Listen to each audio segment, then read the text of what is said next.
So The Rumor was the first short film I had made since middle school. Yeah, I'm looking for my friend Z.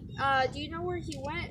His walkie-talkie's not working really at all. And you can tell, super last minute, I found out about a local film festival for my school county. It was, it was a student film festival for students, and it had a prompt, which was digital responsibility. And me, having not done film in years, but still having a passion for it, was like, you know what, I can throw something together. So, super last minute, I threw together a script. I, hand wrote out copies of the scripts, because I didn't have a printer. Wrote out a shot list, very desperately searched for anybody I could use to act in it. There were no auditions or anything. I used the first 4 people who offered. Me and 1, 2, maybe 3 of the actors were all doing the school musical at the same time. So I talked to the director and was like, hey, can we take a day off to do this? He said yes, thank God. Day of, literally to the final bell for my last class, I was still handwriting out copies. But I finished them just in time. We met up, we walked to a plaza, like a 10-minute walk from school, and we filmed the whole thing that afternoon in that plaza. Most of it was filmed in and around the racetrack that was there, you know, like the gas station, not a literal racing track. And we did, I think, 2 of the scenes up against this other wall. There were some last minute location swaps because of availability. You know, it was a last minute thing. I didn't,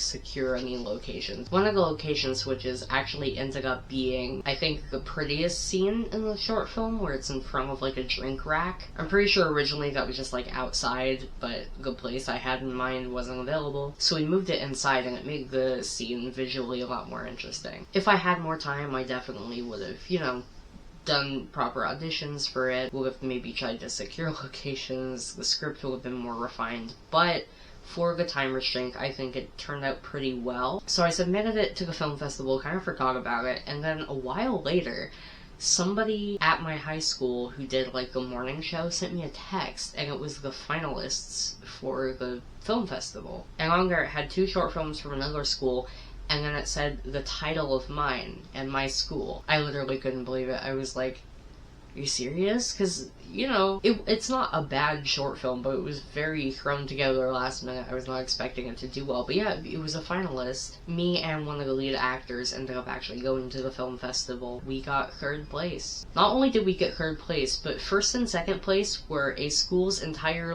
film club. And then the 2nd place was, a huge production crew. And we placed 3rd to those, with the entire production crew being me, and then just the 4 actors filmed in one afternoon. So that was a bit of an ego boost. I don't think that The Rumor is perfect by any means. Like I said, if I could do it over again, or if I had more time, it probably would have ended up a lot better. But for the time constraints and everything, I'm proud of it. I find it crazy that it's a year old now. I actually just filmed my 2nd short film, which is a lot shorter, and is a similar, short turnaround thing for a film festival. That one's called Valentine's Day. It's not as good, but I think it still turned out okay. It has some audio issues, though. It's a lot simpler. Yeah, The Rumor kind of relit my want to do films, so I'm excited to keep doing more film stuff. Humble beginnings, I guess is what you would call it.